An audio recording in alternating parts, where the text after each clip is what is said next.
So, but let's welcome Mr. Brian Lauer. Come on.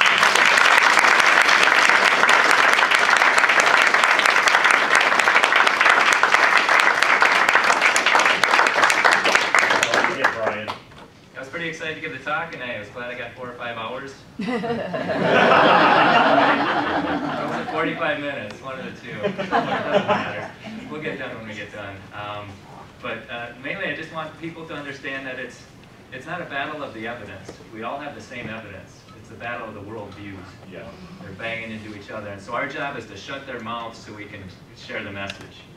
An example of that was Ravi Zacharias was in Ohio State University. And he's speaking there, and they drive by their brand new art building, and the driver says, "That's the very first postmodern building in the world." He's kind of proud of it, you know. And Ravi goes, "Well, what's that?" And he says, "Well, it's designed as if, it's built as if there's no design to it. It has stairways that go nowhere. It's got pillars that support nothing." And Ravi says, "Why would you build a building like that?" And he said, "Because the architect believed that life was totally random. There was no design for life. So he thought that our buildings should reflect that philosophy." And Ravi thought for a moment. He said, "Well, I just got one question. Did he use that philosophy when he built the foundation?" Yeah. See how inconsistent their worldview is, and there was total silence from the driver's seat. So a good question can silence the critics, and when they're not talking, they might be able to hear the message. All right? And so the foundation, if something's going to grow strong, it needs a solid foundation. And a quick question: where's the foundation of the gospel of Christ found? The Bible. Okay, but specifically, who said that? Genesis. There you go. Genesis. If you take out Genesis, you're going to have a real hard time explaining what sin is, where sin came from, why the penalty for sin is death, where the blood sacrifice for sin came from, and why Jesus had to shed his blood on the cross and die for us. You can have a real hard time explaining that without Genesis. And this is a real tough one too. And you've probably all heard this question. If God is so loving, why is there pain and suffering and death in the world? I don't know how you explain that without Genesis. But with Genesis, it's our sin. Okay? So we're going to go on, we're going to talk about what's happening today a little bit. We're going to look through the evidence. There's some great questions for evolutionists. And so the foundation of the gospel is Genesis, and that's where the battle's been going for the last 200 years. Just, you know, God didn't. Yea, hath God said. Couldn't have been 6 days. Must have been a big gap in between verses 1 and 2, or big long periods of time. Or maybe there's theistic evolution, or progressive evolution, or the framework hypotheses, or a myth. You hear it all. Because Satan understands if he can get us to doubt the first part of the Bible, eventually we'll doubt it all. Yes. And you see that in Europe.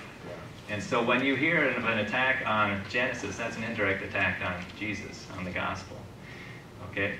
So my goal this morning is to solidify your faith in Genesis by looking at science. Science? Hasn't science proven the Bible wrong? No. Not by a long shot. The more we learn about biology and geology and anthropology and archaeology, the more it validates what the Bible says. You know, an example of that was Francis Crick. He was one of the co-discoverers of DNA, and he saw how marvelously complex that was. He said there's no way that could have evolved, but they have rescuing devices. Instead of giving up evolution, maybe it came from outer space. And we all have rescuing devices, even creationists will have rescuing devices so we don't give up our faith in Christ or in evolution. They just have way more of them. I can just think of one, but they've got over and over. It's incredible. And so, let's see, before I get going too fast, do we have any 5-year-olds in here? Any 5-year-olds? Any 6-year-olds? Who's 6? Okay, David. Okay, so that is people. How old are you, David? 6. 6? How old do you think I am? 70. 70? Do we have any other 6-year-olds? That is not uncommon. I've asked little kids, they'll say 65, 65. Do you think I'm closer to your age or God's age? God's. God's age. See? Do you think I'm about as smart as you, or is it about as smart as God? Where's God? Yeah, and that's a time out here, parents. Never never underestimate the influence a teacher can have on your child. That's right. Gary Parker, he was an evolutionist who became a creationist. It took him 3 years because he was so far down the wrong path. He says the most important person in the world is a kindergarten teacher.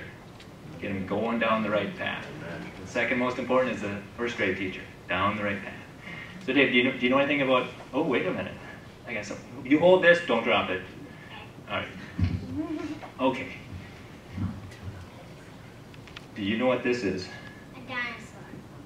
No, it's not really. It's a pretend one, okay? Okay, I don't want to scare you. Okay. What do you know about dinosaurs?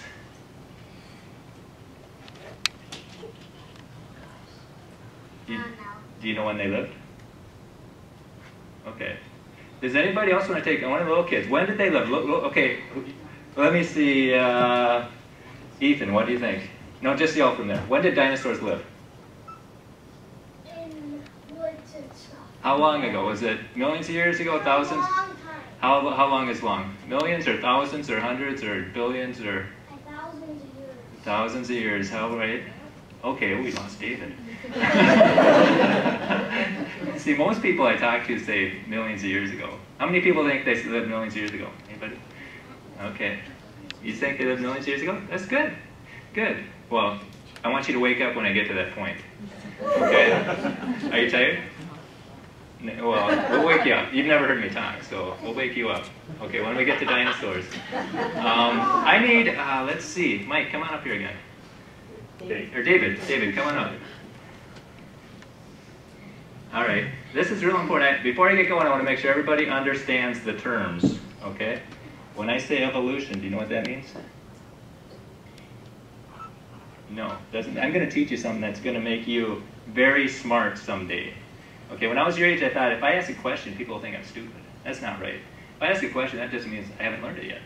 So whenever you hear a word that you don't know what it means, you say, what do you mean by blank? So evolution. So you practice it. You say, what do you mean by evolution? Okay, try it. What do you mean by evolution? Very good. I want everybody, all of you young guys, I'm going to say, ask the same question. 1, 2, 3. Wow, you're a smart group. I'll tell you what it means. See, evolution is just man's attempt to explain life without God. Do you know what life is?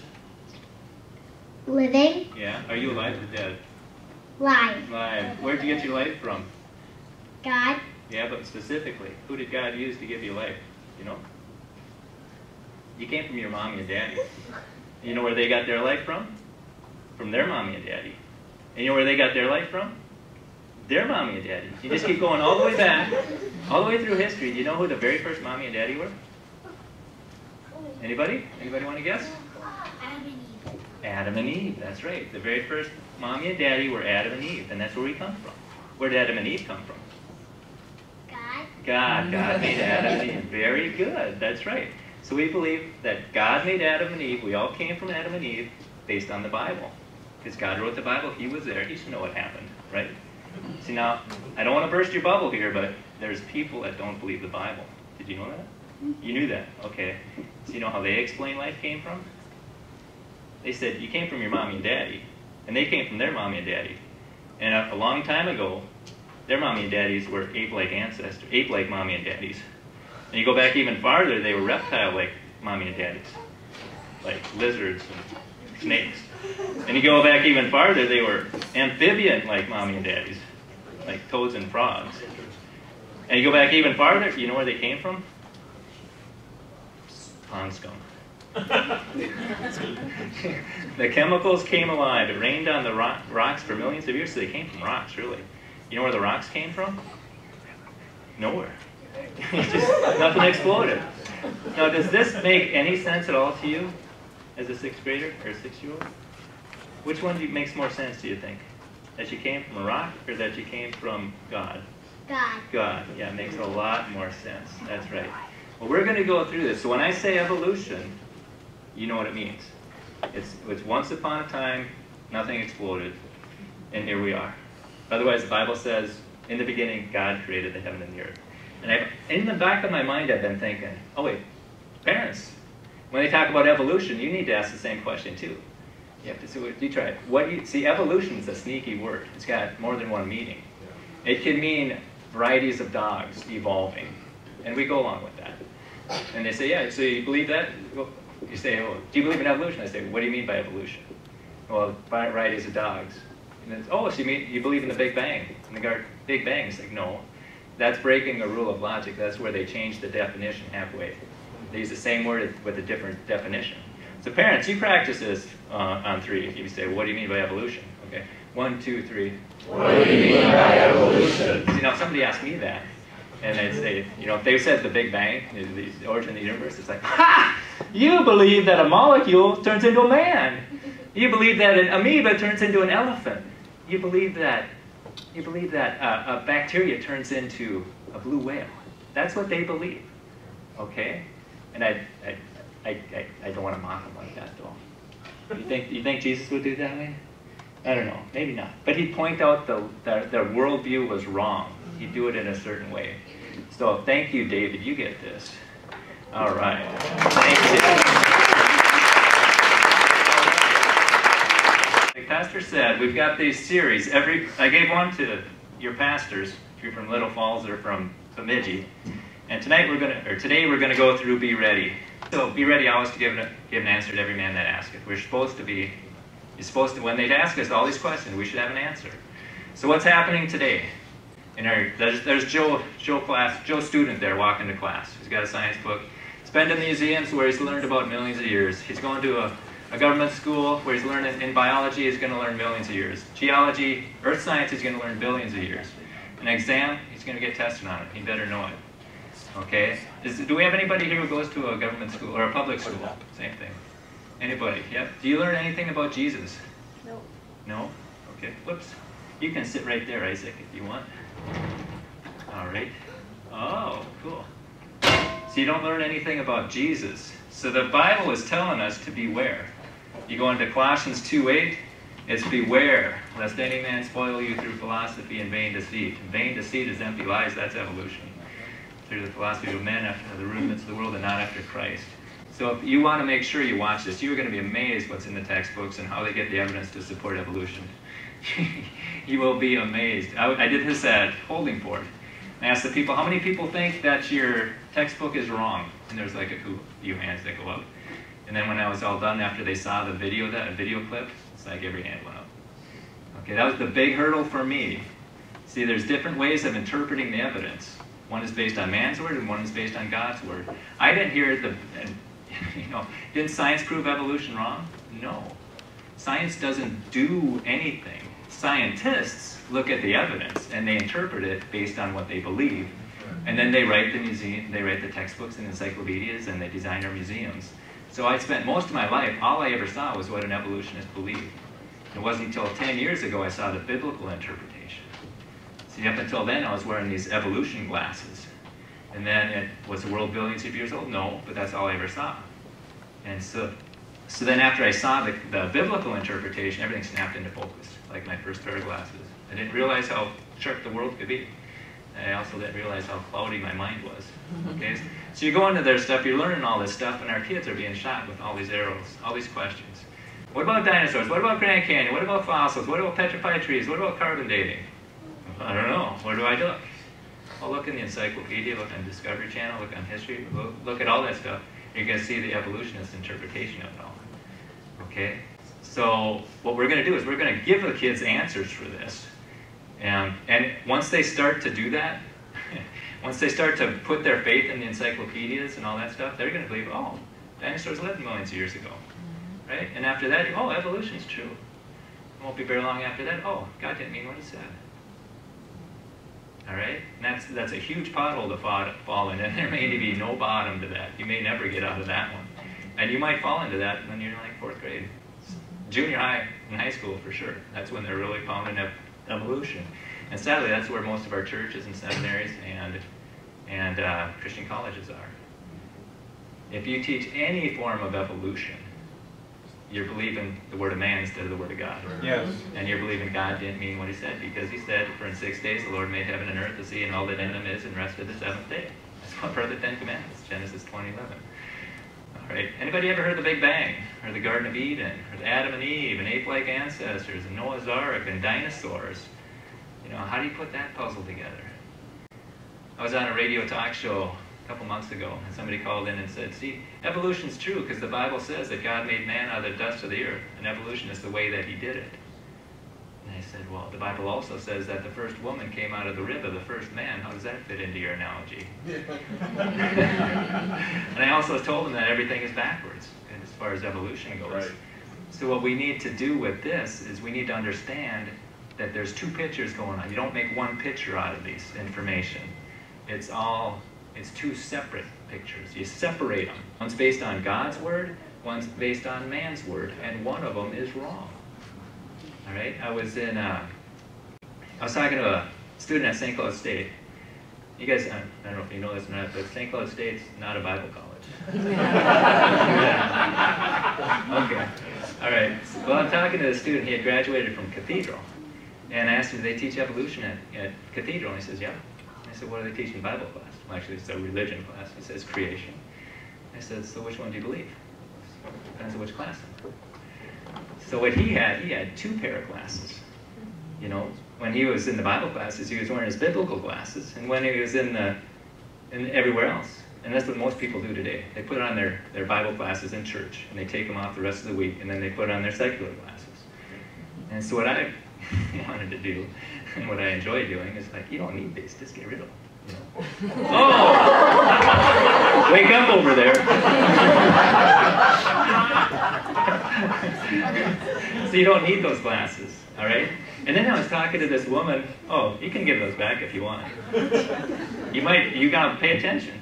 See, you know, you guys gotta wake up and find what you're doing. But I was talking to this woman that, found out I gave these talks. And she goes, which side are you on? I said, creation. How about you? What side are you on? And she goes, can I say both? Oh, no.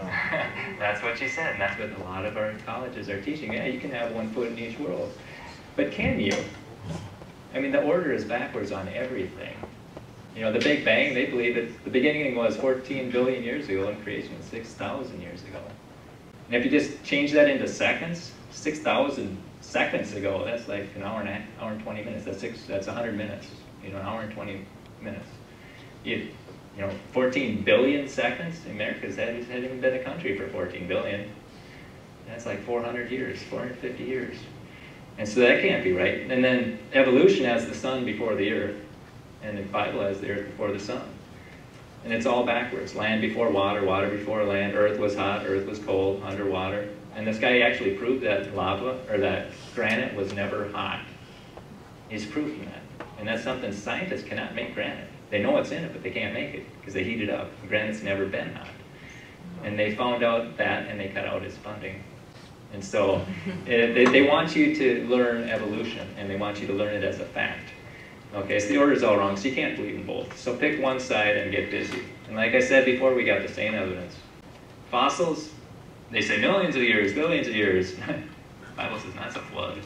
There's judgment on this world. So the battle is really at the worldview level. So we're just going to show you some questions. Anybody know who this is? Oh, yeah. Bill Nye the Science Guy. Any of you young guys have ever seen Bill Nye? I loved that show. Really good, really entertaining and informative, but very wrong when he stepped out of observational science. Right. And what he says is, I say to you grown-ups, if you want to deny evolution and live in your own world, in your world that's completely inconsistent with everything we observe in the universe, which is false, he says, don't make your kids do it because we need them. We need scientifically literate voters and taxpayers. So if somebody got up here and said that, what would you say? What's your answer to him? Anybody? Get out of here. What do you mean by evolution? Yeah, that's good. That's good. Yeah? Yeah, don't eat my tax money. I say, why were most of the fields of science started by Bible-believing creationists? They say that evolution is the foundation for it, but it's not. If you look through the people who started our fields of science, it's like the who's who of science. And they all believe the Bible. They all believe in creation. See, science won't work. If evolution was true, science won't work. Because science, it has to be consistent. You do the experiments. If you do it the same way, it's going to get the same results. But evolution, it'd be all random. So you got Louis Pasteur, Isaac Newton, Johann Kepler, Charles Babbage, Michael Faraday, all these guys. That Michael Murray at the bottom, he started a field of science because of the Bible. The Bible said there's paths in the sea in Psalms something or other. And he started oceanography. He said, if God said there's paths in the sea, I'm going to find them. And he found the currents in the ocean. So the Bible didn't hinder him, it helped him. Okay, and then he, and answers in Genesis, I love how bold they are. Hey, Bill and I will challenge you to a public debate. Let's see how you support these comments. Okay? And he won't debate them, because they'll make him look like a fool. But he says, without scientifically literate kids, we will fall behind our other countries as innovators and inventors. So that's the altar call for the evolutionists. We have to teach evolution, or we're going to fall behind the other science, other countries. And that's not right. So the question there is, why are there so many inventions by creationists? And you go through it, you got the law of biogenesis, electric motor, electric generator, law of gravity, scientific method. Isn't that interesting? So they're off. And they try and make it seem like everybody believes in evolution.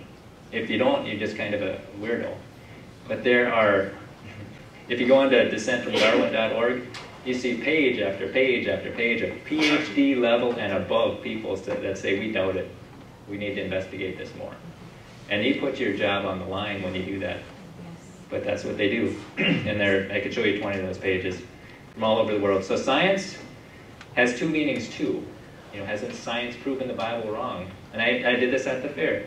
I said, what do you mean by science? They said, well, you know science. Well, what do you mean? Well, that's, when you observe and test and do repeatable experiments. I said, okay, name me one of those that evolution has done.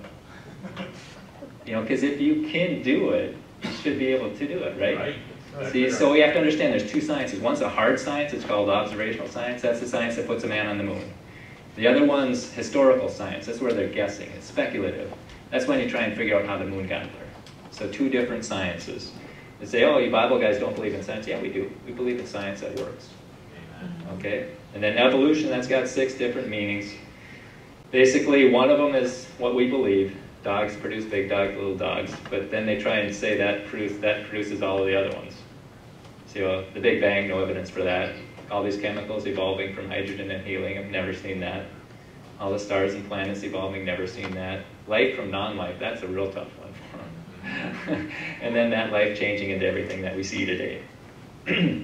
So it just doesn't work. That's historical science, and that's actually a religion. And I've got them to that point. What you believe is by faith, and what I believe is by faith. And we at least got them that far. And if it really did happen, you guys want to make $250,000? I love this question. Just prove it. It should be pretty simple. It's in all the textbooks, all the museums. All right? But they can't. That money's been on the table for ages. Nobody can collect it. Okay? Evolution does not work. They put it on a big billboard, between the St. Louis Zoo and the St. Louis Museum. It's pretty much put your money where your mouth is. And they can't do it. Because, basically you have to prove how you get something from nothing, prove how that something that's dead comes to life, and then prove how that life changes into anything else. That's what they need. We've got 4 things up there. What do you think is the most simplest? What do you think? What would be the easiest thing to make? Would that be a flash drive, a dime? That's a cottonwood seed, or an acorn. What do you think, Eric? A dime. Yeah, that's probably the simplest thing. It's got information. So if that's the simplest thing out there, how long do you think it would take to evolve? You see any dimes evolving out there? No. And that's the simplest. Then we're supposed to believe that those acorns and cottonwood trees evolved, and that's the most complex. And that little cottonwood seed, it doesn't even fall. It just floats to the ground, and it turns into a monster like that on the right. Okay, so now let's start to interpret the facts. We're going to look at Steve Austin. He was a PhD geologist, got his PhD from Penn State, and he believed in evolution because of 5 facts. See, we got the same 5 facts, and it was layers of sedimentary rock, large canyon with small rivers. The layers must have been laid down over millions of years. That large canyon with small rivers must have took millions of years to cut that. The petrified trees, that must have been thousands of years for those different layers of petrified trees. And then coal beds in peat moss, and also radioisotope dating. Okay, so we'll look at these. That's how they interpret it. That's why he believed in evolution. And you know what? He's a creationist now based on those same facts. See, it's not the facts that we're arguing about, it's the interpretation of the facts. So now we got these layers of sedimentary rock, and this is the Bible for the evolutionist. Okay? They put all their faith in this geologic column, where this layer of rock is so many millions of years old, because you find that shell in there. Well, how do you know that shell is millions of years old? Well, because it's in that layer of rock. That's how they do it, okay? And this was way before radiometric dating, carbon dating, anything like that. That's how they do it, okay? So now this geologic column, it was finalized in 1879. You think it's this modern invention. It's the foundation for modern geology. I could show you a textbook that says it. It's the foundation for modern geology. And it was finalized in 1879. Anybody want to know what else was invented in 1879? The light bulb. This geologic column was put together with horse and buggy technology, and it is the foundation for modern geology today. So let's just see if it's accurate. What they don't tell the kids are there are these, this is a 30-foot tree connecting two coal seams. It's coal on the bottom, petrified in the middle, and coal on top. And they're supposed to be, those two coal seams are supposed to be tens of thousands of years difference. So that log was supposed to stand there for tens of thousands of years. I mean, you got dead trees out here standing for tens of thousands of years. See, the petrified trees, it doesn't make sense that way. And they've also, they've got example after example, but they don't show the kids that. And then you got these layers of rock that curve. How do rocks curve? It doesn't. They had to be soft when they were put that way. It didn't take millions of years. And anybody know what this is? If you understand. Oh, very good. It blew up. See right here, that side of the mountain is sliding away. Oh, can you guys see okay? We can turn that row of lights off if you want. Yeah, hit that row of lights straight or somebody. That might make it a little sharper. There you go. See, that layer is just shooting away at about 600 miles an hour. There's an earthquake underneath there, and it's like a can that's shook up. Except this thing explodes to the sides. You get all this sediment going sideways. Oh, I love to see a mountain blow up. And that's what you got. All that sediment going sideways. And it's laminated. Layers of rock like that. An evolutionist would say, you see that? It's millions of years. No, that's not even 40 years. That whole layer wasn't there 40 years ago. It was laid down on 3 separate days. I have a book. Yeah, this book goes all over that. And it's an amazing, amazing resource that we have available today. So that they did not lay down over millions of years. And you can learn this from Grand Canyon. I just learned this the other day. You see that red wall limestone? Mm-hmm. Okay, at the very bottom of that layer, that goes through the whole canyon. You know what they find in that layer? They find these fossil noveloids. These are like squid with a shell. They're extinct now, but they're squid with a shell. And they find them by the tens of billions in that layer. And 15% of them are vertical. And that layer is supposed to stand on its head for billions of years to get petrified. No, it was laid down rapidly. There was probably a big explosion, just like Mount St Helens, and it sorted it out, and that's where they are. They find them all the way through the canyon, all the way to Las Vegas. Just find them by the billions. The layers weren't laid down by millions of years. Well, how about the canyon itself?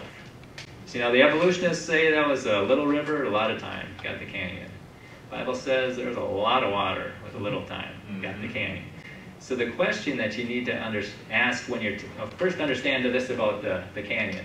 It flows in at 2,800 feet, flows out at 1,800 feet, all right?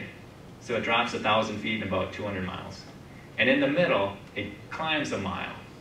The top of the canyon is about a mile above the river. Anybody ever been to Grand Canyon? All right, wow. How was it formed? What did they say? Did they give any interpretation of it? Do you go on any tours? What did they say? The river. They said the river cut it over millions of years. Okay? So the question you ask then, let's make them stop and think, is how do rivers flow uphill? Because that's what had to happen according to their interpretation. See, how did it flow uphill for millions of years to start cutting that canyon over millions of years so that you get the canyon today? It makes a lot more sense that that was just a big uplift that held back a huge dam. It's 4,000 feet deep, a huge dam, and it covered it goes into 2 or 3 states. And once it went over the top, it just washed out one piece of that canyon. It just It was just a breach dam. Okay? And when you look at the elevation charts, that's kind of what you see. You see that orange ridge with the Grand Canyon there? That's about a mile up there. And then you got this big dip where it could be a 4,000-foot lake. And it goes into many different lakes. They're huge. The evolutionist at the fair, he prayed that I'd get one, Pastor. I got one. And one of those evolutionists. And he said, well, I asked him how the river flow uphill. He goes, well, the river cut it as the canyon was rising. See, they have a rescuing device for everything. That's what they say. Well, if that's the case, why do we still have these? On these lakes, you can still see the shore. The shores of those lakes will not form if that river's there, because the water won't back up that far. Okay? So basically the ridge is there, holds back a bunch of water. Water goes over one area, washes out that river canyon. You say, okay, well, that's a good theory, but does it work in practice? And also in Mars, they've got a canyon that goes from coast to coast here in America, and that's how they say that canyon formed, an overflowed riverbed, or lake bed. So they believe it can happen on Mars where there's no liquid water, but it couldn't happen here in America. And my brother-in-law, he was in a geology class at St. Cloud State, again, not a Bible college, and they were talking about the Grand Canyon, and they had all these theories and none of them worked, and the professor says, okay, there's one theory we haven't talked about, and anybody have an idea? Somebody says, Noah's flood, and the professor says, right, but we can't talk about it, and they move on. And that's that. They don't go where all the evidence leads them. So what do we learn from Mount St. Helens? That there was this big mud flow, and that dark spot, that Spirit Lake, it doesn't have an outlet now, and it's filling up with water, okay? And what happened was the Army Corps of Engineers got a little excited. They thought if that thing ever breached, it's gonna flood everything. So they started pumping it out, and that canyon on the right called Engineers Canyon, evolutionists would say millions of years, no, it took about 28 months. And you don't really understand the scope of it until you see the one on the left, they call that Little Grand Canyon. It's 1/40th the size. It's 1,000 feet wide, 140 feet deep, and that came out in 9 hours. They had a mudslide, and just boom, again, laminated everything. You know, it's just very catastrophic. You know, but they'll have the rescuing device. Well, it happened that way then, but now it didn't then. You know, it's just, but it makes them think.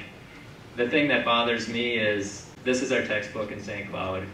They know all this stuff about Mount St. Helens, but they only put two pictures in it. Things change before and after. They don't show them anything that supports the young Earth. And again, another flood in Texas, cut through 50 feet deep, hundreds of feet wide, right through solid limestone in 24 hours. It does not take millions of years to cut through rock. It just needs a lot of water. Anybody know what this is? Petrified Tree. That's right. That's right. So, you know, the theory is, if you want to see one, you can go to a textbook, but the theory is, like this is Specimen Ridge at Yellowstone. There's 20-some layers of trees that they figure that must be 20-some layers of forests. So it must have taken this used to be the best evidence to prove the Bible wrong. So all those petrified trees. And if you want to see one, you can look in a textbook, you can go to a museum, you can go to North Dakota, you have a nice front door view, but you go where the buffalo roam. They're just all over. They're just wandering around. And you go through this, you take this hike, and you can see these petrified trees. You see them down there in that middle ridge? Petrified trees. Personally, I think those were from the flood. The worldwide flood, those big honking trees floating around for a while. And so there's the petrified trees. They have one in Yellowstone. But now let's look at Mount St. Helens again. See that tan area there? That's all the trees that it washed into the lake. That lake went up like 800-foot wave and ripped down all these trees after really hot water. And that, I guess, is these grooves, right? It just happened in a minute, just right off the mountain into the lake. They didn't even know the lake was there. They thought that it was gone. But it was actually just covered with all these, I mean, they look like toothpicks. These are big honking trees, some of them 9-foot circumference or diameter or something. Just huge. It makes them look like a little toy box. But they're floating around, and what's happening is all the bark is going to the bottom, right?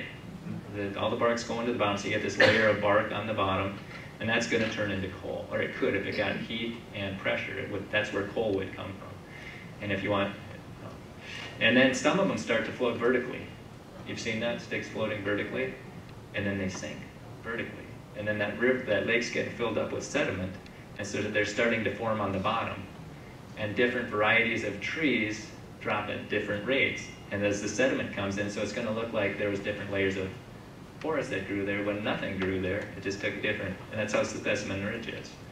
And it also doesn't take millions of years to petrify. I mean, a tree is going to rot. I think that's why they think they have to be in peat moss or something so they don't rot. So I'm not sure about that, but a tree is going to rot. But it doesn't.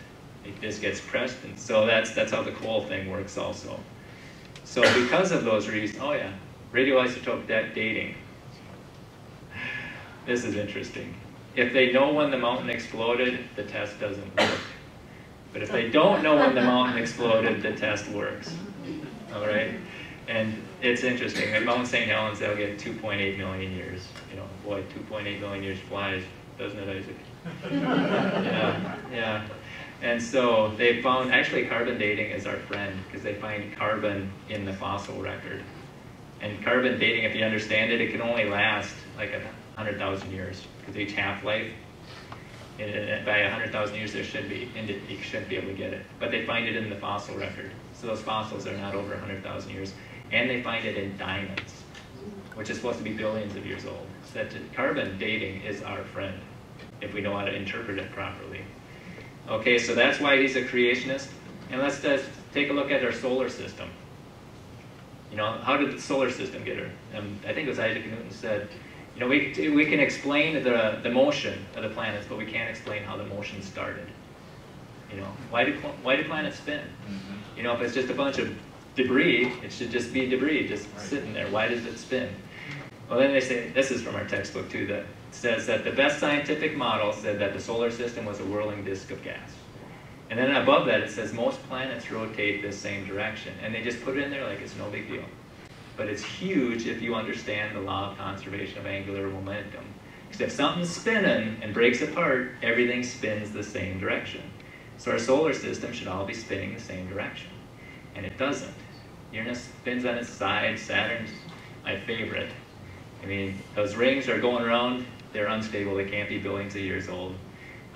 It's got moons that are rotating clockwise while others rotate counterclockwise. So they're spinning the wrong direction. And then some are actually revolving the same direction, or different directions. You know, there's planets that are rotating backwards, is basically what I'm trying to say. And so, yeah, 8 of the 91 moons rotate backwards, plus Jupiter, Saturn, and Neptune. And they just have a huge problem with that. So they don't really address it. Okay, then comets can only last 10,000 years. So that proves the universe, or the solar system, everything was less than 10,000 years. So they're rescuing devices. Well, there's an Oort cloud far, far away. We can't observe it, but that's where they're coming from. They're getting made over there. So that's what they do. They do. And so I'm not making this up. And then the moon. We can learn about our moon. And this is again our textbook. It says that the moon is getting about an inch or two closer, or farther away every year. So that means it used to be closer, right? You can figure that out with no help. Okay, it used to be closer. So a few thousand years, a few thousand inches, that's not a big deal. A few billion inches, we got a problem. Because as it gets closer to the Earth, the gravitational pull is going to be huge. It's going to cause havoc with our tides. And you go back far enough, I mean, they're going to be touching each other. Why would they ever break off? You know, it's just designed by God to be perfectly.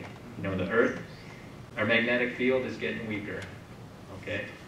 And this is one of the reasons why carbon dating doesn't work, because they assume that everything's been the same for billions of years. And it's not. The magnetic field hasn't even been the same for 1,000 years. So if you run the movie backwards here, roughly 25,000 years ago, that magnetic field would have been so strong it would just suck the iron right out of your blood. You know? So that limits the Earth. Okay, dinosaurs, wake up. Who was it? Somebody. Yeah, wake up. Oh, he is awake. Good. Dinosaurs. Now, their thing is, billions of years ago, never lived with man. They can't explain this. They found blood cells, soft tissues inside a dinosaur bone. And I saw this right in front of my eyes a couple weeks. I brought this up with the evolutionist. And he goes, well, how do you know it was dinosaur blood? He'd never heard of it, you know. He knew everything, but he'd never heard of this. They keep this stuff kind of hush-hush. They control the microphone. They'll let you know what they want you to know. And you'd never heard of this. And I said, well, he goes, well, how do you know it was dinosaur blood? And I said, well, it's because it was in a dinosaur bone. He goes, well, maybe it was a different kind of blood. And his wife just looks at him like he's crazy. What kind of logic are you using? But again, it's their rescuing device. His thing was, well, maybe it seeped in. So that's what he said. So that's what they'll do. And then as far as not living with man, this the gold thing on the bottom, you go to a Carlisle Cathedral in northern England, and this is the grave of Bishop Bell. Okay, it's on the floor. And there's long-necked dinosaurs there. Question, how do they know what a long-necked dinosaur is if they've never seen one? And this was made in 1496. They didn't find the first dinosaur bone until 1809. So how would they know what a dinosaur, and also the dragons. Just think of, whenever you hear dragon, think dinosaur. Because the word dinosaur wasn't invented until 1841. And so their rescuing device, they don't really have one for this, so what they do, they put a carpet over it. Paul Taylor, he says, you go there, the guy doesn't like you moving the carpet, so you wait till he moves his head, you move the carpet, take the picture, put it back. That's what they do. They want you to believe evolution, and they only want you to see what supports evolution. Even in Grand Canyon, they have pictographs of dinosaurs. So what about all these fossils? They say billions of years, we say flood. Darwin said the bones are going to fossilize over millions of years. He didn't think that jellyfish could fossilize. And that's a jellyfish. And we were at ICR, there's a fossil jellyfish. That's not going to last millions of years to fossilize. And here's some sort of water animal, ichthyosaur, fossilized giving birth. So I've heard of slow births, but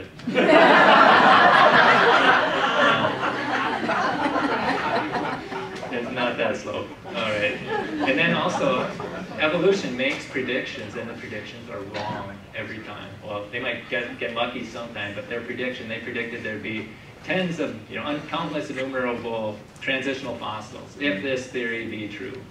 And they didn't find any. So they thought, well, maybe it happened too quickly to fossilize. They have these rescuing devices. They also predicted, it had to do with the magnetic field of the outer planets. They thought they'd be so old they wouldn't have magnetic fields. But somebody who believed in creation thought, oh, they're 6,000 years old. He kind of used our magnetic field decay as a model, and he predicted it, and he was right. See, creation makes predictions that are right. As far as the dust on the moon, they thought that there was going to sink into miles of dust after millions of years of dust collecting on the moon.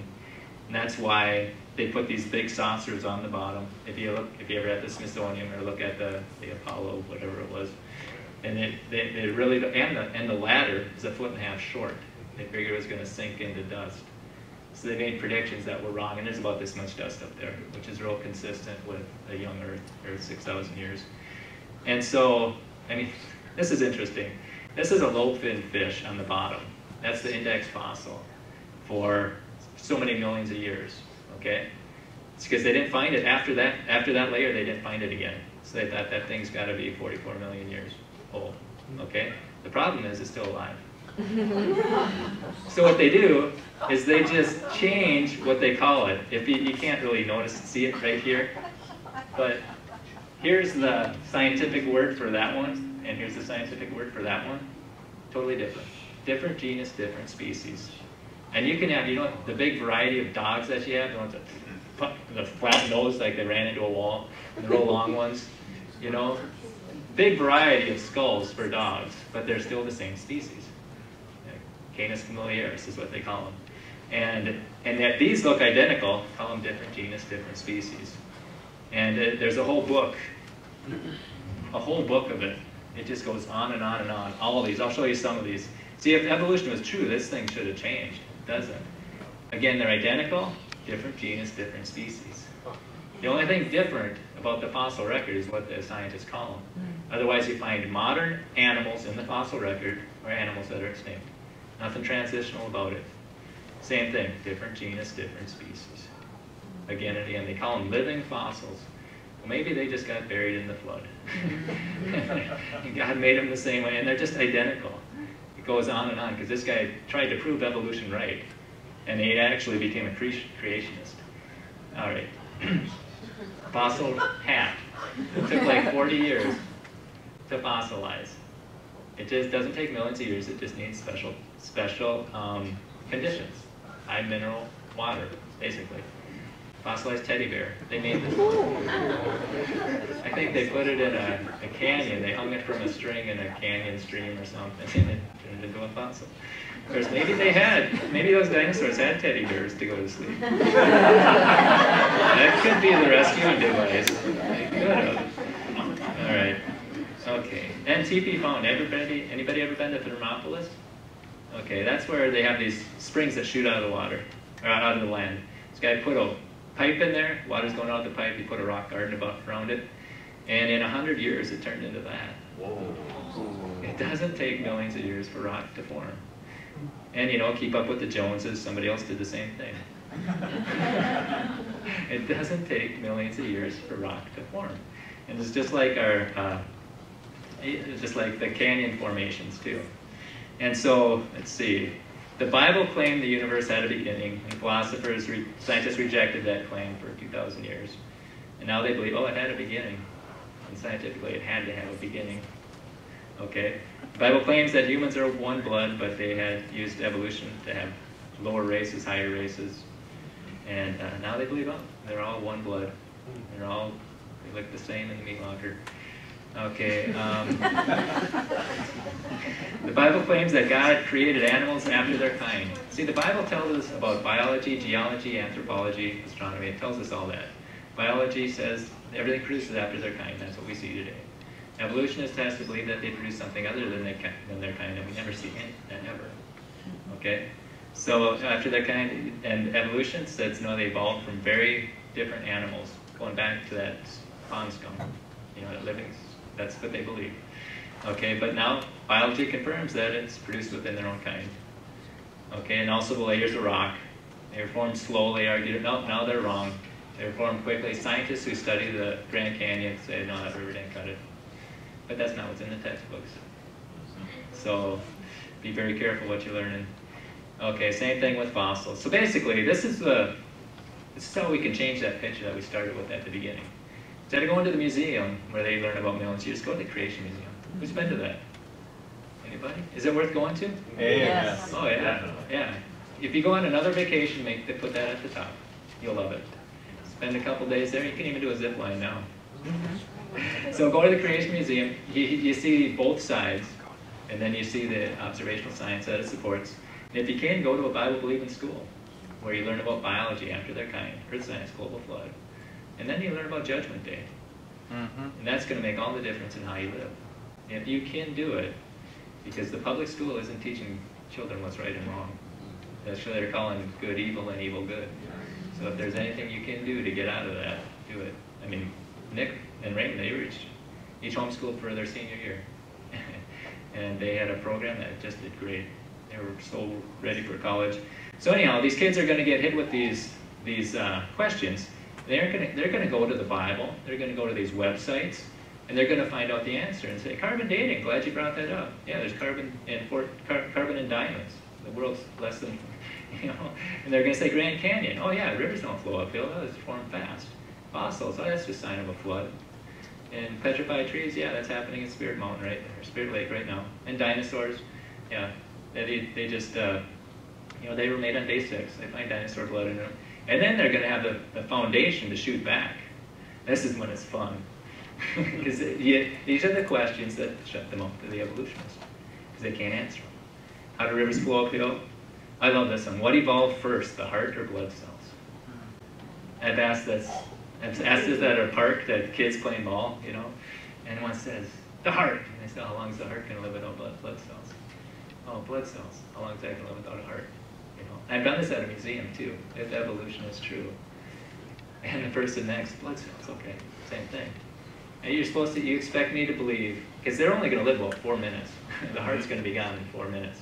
So I'll even give you the heart and blood cells, same time, same place, miracle on miracles. You got that in your evolution stream, because it had to happen sometime. How long are they going to live without lungs? Or kidneys?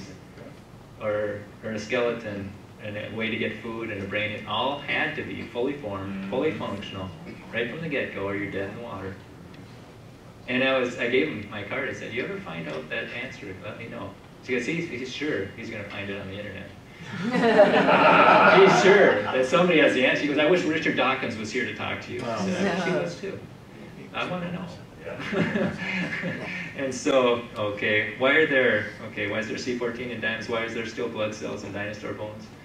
You know, and then where are you going when you die? Because if you can get them to shut their mouth and think that, and get them to question their worldview, they might be opened up to the gospel. And so, also, if you're going to all these websites, they have excellent science. I'm not saying that their gospel's excellent. So you have to be discerning. You can eat the meat, spit out the bones. So you need to go to the Grace Conference to make sure you get solid in the gospel. Who went to the Grace Conference? Who's been there? Can you ever get more for 50 bucks in your life? There's no way. I challenge anybody to get more for 50 bucks. And how many children were at the Grace Conference? Was it enjoyable? You want to go again? I think that'd be a great vacation for your family. And it's free child care. They take care of them. I'm serious. I mean, and but don't worry about the expense. It's going to be the best money you ever spend. Incredible. Okay, so with that, we're going to kind of wind it out. And if you have any questions, I don't know what time it is. But so basically, we got 5 minutes. Okay, so basically, the battle isn't about the evidence. We all have the same evidence. The problem is we only see their interpretation of the evidence.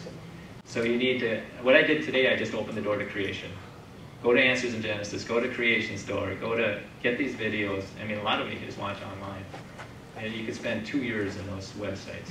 And so the battle's on the battle again is the battle of the worldview. And in the back, there's these resources for your kids. You're going to buy your kids presents anyway. You might as well give them something that's going to solidify their faith. There's magazines you can subscribe to. There's videos. I mean, that's what we did. We just made a conscious effort that if we're going to spend money, it's going to build our faith. You know, and so we started going to creation museums around the country. We started doing this and that and the other thing, coming here and going there. So any other questions? How long have I been doing this? A couple of years maybe? Because I came out of Carl Balla's museum and I was mad. It's like, why do I got to go to Texas to see this? Somebody should do something, right? Why isn't somebody doing something? And there are a lot of people doing something. But when you get that burning in your bones, it's probably you that should be doing something. So I thought I'd prepare and perhaps my chance would come. With that, I'll hand it over to you. Give Mr. Lauer a hand.